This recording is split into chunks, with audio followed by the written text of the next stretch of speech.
यही नोटिस है दोस्तों विद्यालय द्वारा समय समय पर आदेशित नियमों, आदेशों एवं पत्रों का समेकन जो विद्यालय संचालन के मूलभूत बिंदु हैं। कौन कौन मूलभूत बिंदु हैं दोस्तों? सबसे पहले है शिक्षक संबंधित बिंदु। शिक्षक संबंधित क्या बिंदु होगा दोस्तों? सभी शिक्षक शिक्षिकाओं को समय पर विद्यालय पहुंचना है, सभी शिक्षकों को विद्यालय समय पर पहुंचना है। उसके बाद ई शिक्षा कोष पर उपस्थिति दर्ज करना है, ऑनलाइन अटेंडेंस बनाना है।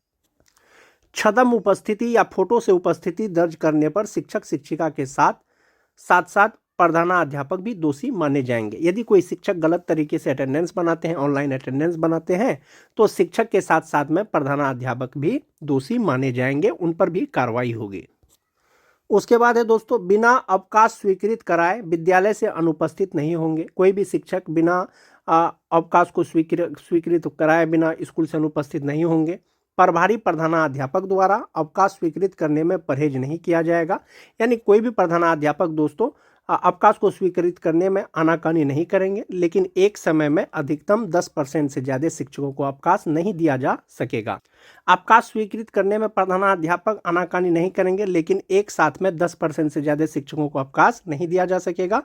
अवकाश स्वीकृति में ध्यान रखा जाएगा कि शिक्षक के अवकाश में जाने से पठन पाठन बाधित नहीं होना चाहिए। यदि शिक्षक अवकाश में जा रहे हैं, उनके वजह से पठन पाठन बाधित नहीं होना चाहिए। उसके बाद है दोस्तों विद्यालय में पदस्थापित शिक्षक एवं शिक्षकेतर कर्मी विद्यालय कार्यालय अवधि में गरिमा युक्त औपचारिक परिधान में ही विद्यालय में आएंगे, जीन्स टी शर्ट में नहीं आएंगे। यानी शिक्षक दोस्तों गरिमा युक्त औपचारिक मतलब ड्रेस में आएंगे, जीन्स टी शर्ट पहन के नहीं आएंगे। बैंक से वेतन निकालने के लिए शिक्षक शिक्षिका विद्यालय अवधि में बाहर नहीं जाएंगे। उसके बाद है दोस्तों शिक्षक शिक्षिका अपने समस्याओं के लिए जिला कार्यालय में नहीं आएंगे। कोई भी समस्या लेकर के दोस्तों शिक्षक शिक्षिका को जिला कार्यालय नहीं जाना है, वे अपने समस्याओं से संबंधित आवेदन अपने प्रखंड शिक्षा कार्यालय में समर्पित करेंगे, जिस पर संबंधित प्रखंड शिक्षा पदाधिकारी समस्या का समाधान करेंगे। यदि आवश्यकता हो तो उसको जिला कार्यालय में अग्रेषित करेंगे, जिसका समाधान जिला कार्यालय से किया जाएगा।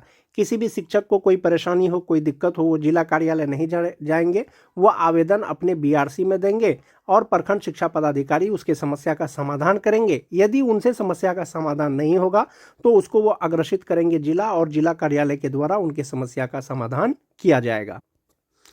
उसके बाद है दोस्तों कि प्रत्येक माह के 25 तारीख तक विद्यालय में पदस्थापित शिक्षक शिक्षिकाओं कर्मियों एवं आधार ऑपरेटर सहित सभी का उपस्थिति विवरणी कार्यालय को उपलब्ध करा दिया जाए। यानी 25 तारीख तक हर हाल में सभी पदस्थापित शिक्षक शिक्षिकाओं का अब्सेंटी कार्यालय में दे देना है, ताकि ससमय वेतन भुगतान किया जा सके। विलंब से गलत या अधूरा उपस्थिति विवरणी उपलब्ध कराने के लिए संबंधित प्रधानाध्यापक जिम्मेवार होंगे। समय से यदि अब्सेंटी जमा नहीं होगा, गलत अब्सेंटी जमा होगा, अधूरा उपस्थिति जमा होगा, तो ऐसी स्थिति में प्रधानाध्यापक जिम्मेवार होंगे। उसके बाद है दोस्तों विद्यालय परिसर की व्यवस्था। विद्यालय परिसर की व्यवस्था कैसी रखा जाए दोस्तों? विद्यालय अवधि में किसी भी वर्ग कक्ष या भवन में तालाबंद नहीं होना चाहिए। किसी भी कक्षा में तालाबंद नहीं होना चाहिए। अनुपयोगी यानी जो सामान का उपयोग नहीं होता हो, सामग्री को विद्यालय शिक्षा समिति के सहयोग से नीलामी कर दिया जाए। प्रधानाध्यापक कक्ष व्यवस्थित एवं सुसज्जित हो, इसमें सभी शिक्षकों का प्रोफाइल फ्लैक्स पर प्रदर्शित की जाए। यानी प्रधानाध्यापक का जो कक्ष है दोस्तों वो व्यवस्थित हो और सुसज्जित हो, और उसमें शिक्षकों का प्रोफाइल फ्लैक्स रहना अनिवार्य है दोस्तों। विद्यालय में अनावश्यक पाठ्य पुस्तकें नहीं होना चाहिए। जिन बच्चों के पास पुस्तक नहीं है उन्हें उपलब्ध करा दिया जाए। अवशेष या अधिक पुस्तक अपने प्रखंड संसाधन केंद्र को उपलब्ध करा दिया जाए। यानी अनावश्यक पुस्तक स्कूल में नहीं रहना चाहिए। जो बच्चे को किताब नहीं मिला है उसको दे देना चाहिए। यदि उसको देने के बाद भी बच जाता है तो उसको प्रखंड संसाधन केंद्र में जमा कर देना है। उसके बाद है दोस्तों स्वास्थ्य विभाग द्वारा उपलब्ध कराई गई विभिन्न दवा जैसे कि आयरन की गोली, अल्बेंडाजोल आदि को निर्धारित समय पर एक्सपायरी डेट देखकर ही बच्चों को दवा दी जाए। आवश्यकता से अधिक का भंडारण विद्यालय में नहीं किया जाए। उसके बाद है दोस्तों विद्यालय अवधि में विद्यालय के मुख्य द्वार बंद रखा जाए, ताकि बच्चे विद्यालय अवधि में विद्यालय से बाहर नहीं जाए। दरवाज़ा खुले रहने से कभी कभी बच्चे विद्यालय अवधि में खेलने के लिए बाहर चले जाते हैं या भाग जाते हैं, इसलिए मुख्य द्वार बंद रखा जाए।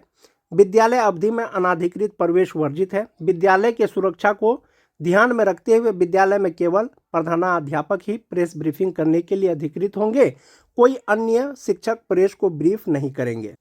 यानी विद्यालय में अनाधिकृत प्रवेश वर्जित है दोस्तों। विद्यालय की सुरक्षा को ध्यान में रखते हुए सिर्फ प्रधानाध्यापक ही किसी मीडिया से या किसी से बात कर सकते हैं, कोई शिक्षक जो है प्रेस ब्रीफिंग नहीं करेंगे। दूसरा है दोस्तों वर्ग कक्ष को व्यवस्थित रखना। वर्ग कक्ष साफ सुथरा हो, अनावश्यक सामग्री रखी नहीं जाए, यानी कक्षा जो है साफ सुथरा हो, उसमें अनुपयोगी सामान नहीं रखा जाए। वर्ग कक्ष में पंखा और पर्याप्त रोशनी के लिए एलईडी बल्ब अथवा ट्यूबलाइट की व्यवस्था हो तथा बिजली के तार और उपकरण लटकते एवं खराब नहीं होना चाहिए। यानी कक्षा में पंखा हो, रोशनी के लिए पर्याप्त एलईडी बल्ब हो, ट्यूबलाइट हो, और जो तार वार कभी लटकता है दोस्तों कक्षा में, उस तरह का नहीं रहना चाहिए, लटकते हुए वायर नहीं रहना चाहिए। बेंच डेस्क व्यवस्थित ढंग से रखा जाए। ब्लैक बोर्ड का कालीकरण प्रत्येक 3 महीना में किया जाए। सभी प्रधानाध्यापक का यह जिम्मेवारी होगा कि प्रत्येक 3 महीने में ब्लैक बोर्ड का कालीकरण किया जाए। विद्यालय में पर्याप्त मात्रा में चौक डस्टर उपलब्ध हो। समय सारणी प्रत्येक वर्ग कक्ष के ब्लैक बोर्ड के बगल में हो। ये बहुत इंपॉर्टेंट पॉइंट है दोस्तों। जो समय सारणी है दोस्तों, रूटीन है, वो सभी कक्षा में ब्लैक बोर्ड के बगल में लगा हुआ होना चाहिए। सभी बच्चों को पोशाक में विद्यालय आने के लिए प्रेरित किया जाए। उसके बाद है दोस्तों पठन पाठन की व्यवस्था। चेतना सत्र का संचालन समय पे किया जाए, जो निर्धारित समय है 9:30 बजे से 10 बजे तक के बीच। सामान्य गतिविधियों के साथ साथ चेतना सत्र में एक प्रेरणादायक श्लोक या वचन, गांधी कथा वाचन, बापू की पाती का पाठन कराया जाए। समय सारणी में सभी शिक्षक शिक्षिकाओं का समावेश कर वर्ग संचालन की व्यवस्था किया जाए। यानी जो रूटीन बनाना है उसमें जो है सभी कक्षा का समावेश किया जाए, उसके बाद ही कक्षा का संचालन करने की व्यवस्था की जाए। शिक्षक शिक्षिका के अनुपस्थिति के कारण कोई वर्ग कक्ष खाली नहीं होना चाहिए। यदि आपके विद्यालय से कोई शिक्षक अवकाश में जाते हैं या अनुपस्थित रहते हैं तो ऐसी स्थिति में कोई भी वर्ग कक्ष खाली नहीं होना चाहिए, सभी कक्ष में शिक्षक रहना चाहिए। वैकल्पिक व्यवस्था के तहत दूसरे शिक्षक उस वर्ग कक्ष में पठन पाठन करेंगे।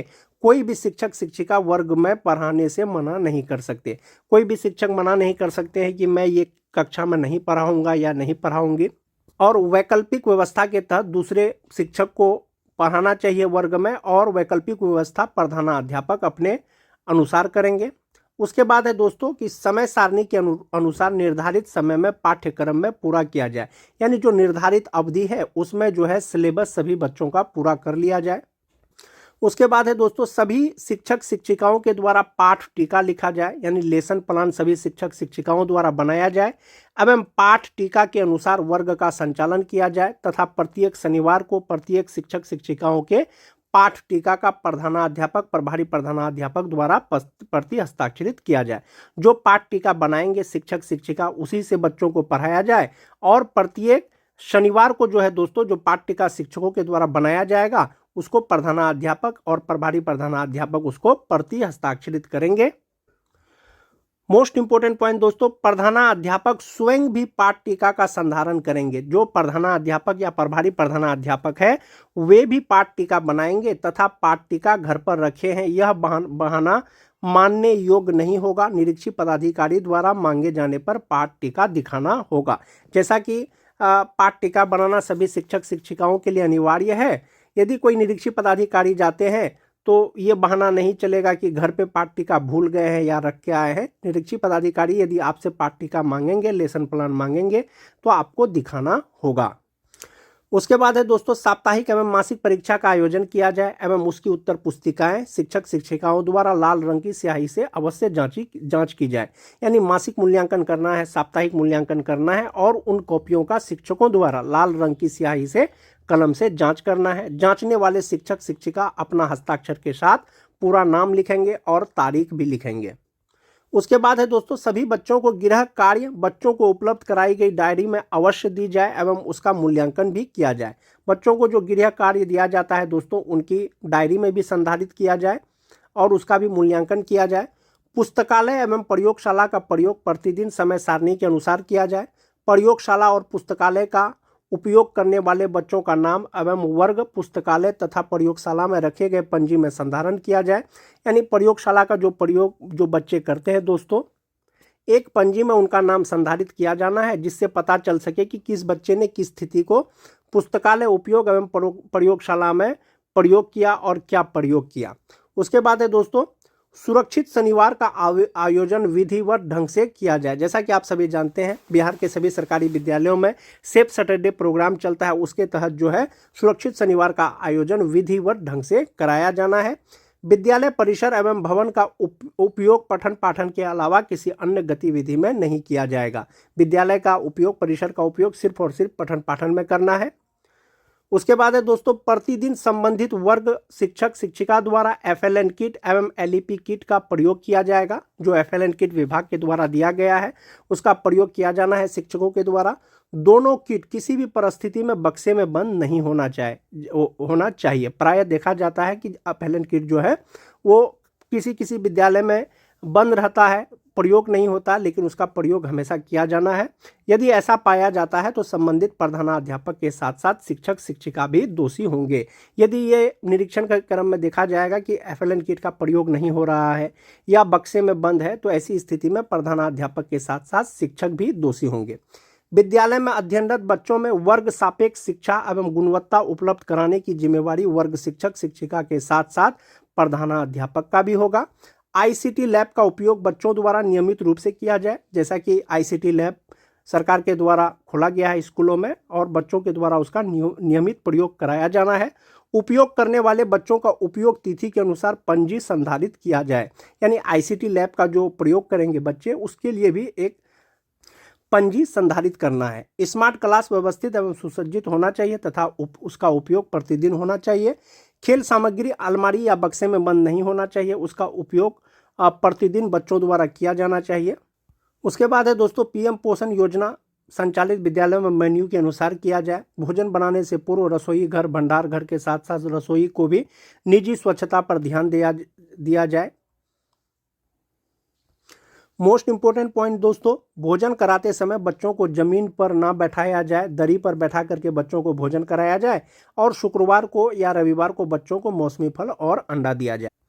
अभिलेख की व्यवस्था दोस्तों, प्रधानाध्यापक टेबल पर अनावश्यक अभिलेख जैसे पंजी एवं किताबें नहीं रखा जाए।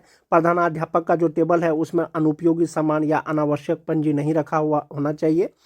विद्यालय शिक्षा समिति की बैठक प्रति माह कराई जाए एवं विद्यालय प्रबंधन समिति का बैठक प्रति 3 माह पर एक बार अवश्य कराई जाए तथा उसकी कार्यावली विधिवत ढंग से संधारित किया जाए। यानी कि जो VSS का बैठक है दोस्तों, वो प्रत्येक महीना कराना है। उसके बाद अभिभावक बैठक प्रत्येक माह के प्रथम अथवा अंतिम सप्ताह में निश्चित रूप से की जाए एवं उसकी कार्यवली विधिवत ढंग से संधारित किया जाए। यानी अभिभावक बैठक दोस्तों प्रत्येक माह के प्रथम सप्ताह या अंतिम सप्ताह में अवश्य कराया जाना है। JBS खाता विपत्र एवं अभिसरव लेजर भंडार पंजी, PPA निर्गत पंजी तथा ड्राइंग लिमिट प्राप्ति पंजी का संधारण अचूक रूप से किया जाएगा। उसके बाद है दोस्तों, विद्यालय के खाते का पासबुक को प्रति माह अपडेट कराया जाए। कैशबुक का लेखन प्रति माह किया जाए। विद्यालय अवधि में विद्यालय से संबंधित अभिलेख विद्यालय में उपलब्ध रहेंगे, उसको बाहर लेकर के नहीं जाना है। उसके बाद है दोस्तों, विद्यालय में किए गए सभी प्रकार के व्यय का लेखा जोखा रखने की जिम्मेवारी संबंधित विद्यालय प्रधान या लिपिक की होगी। निरीक्षी पदाधिकारी द्वारा निरीक्षण के दौरान अभिलेख मांगने पर उसे उपलब्ध कराना प्रधानाध्यापक की जिम्मेवारी होगी। उसके बाद है दोस्तों, साफ सफाई से संबंधित दिशा निर्देश। विभाग द्वारा चयनित एजेंसी से शौचालय एवं विद्यालय परिसर की साफ सफाई अचूक रूप से कराई जाए। शौचालय उपयोग हेतु कर्मियों के साथ साथ सफाई के सामग्रियों का पूर्ति संबंधित एजेंसी के द्वारा कराया जाता है। विद्यालय प्रधान के द्वारा सत्यापन के उपरांत ही एजेंसी को भुगतान किया जाए, अर्थात जितने शौचालय की सफाई हुई है उसी के अनुसार सत्यापन किया जाए। दूसरा है दोस्तों, किसी भी परिस्थिति में विद्यालय अवधि में शौचालय में ताला बंद नहीं होना चाहिए। उसके बाद है, शौचालय उपयोग योग्य होना चाहिए, इसका दृढ़ता से अनुपालन किया जाए। पेयजल की व्यवस्था अच्छी होनी चाहिए, विद्यालयों में पेयजल की व्यवस्था अच्छी होनी चाहिए। चापाकल या सबमर्सिबल पंप चालू हालात में होना चाहिए। चिन्हित मध्य माध्यमिक विद्यालयों में अधिष्ठापित वेंडिंग मशीन सैनिटरी पैड की उपलब्धता एवं इंसिनरेटर का उपयोग बालिकाओं द्वारा होना चाहिए। तो ये दिशा निर्देश है दोस्तों, जो विद्यालयों का फरवरी से जांच शुरू होने वाला है। आज के वीडियो में दोस्तों बस इतना ही। वीडियो अगर अच्छी लगे तो अपने दोस्तों में लाइक और शेयर जरूर कर दें। मिलते हैं एक नए वीडियो के साथ, तब तक के लिए धन्यवाद।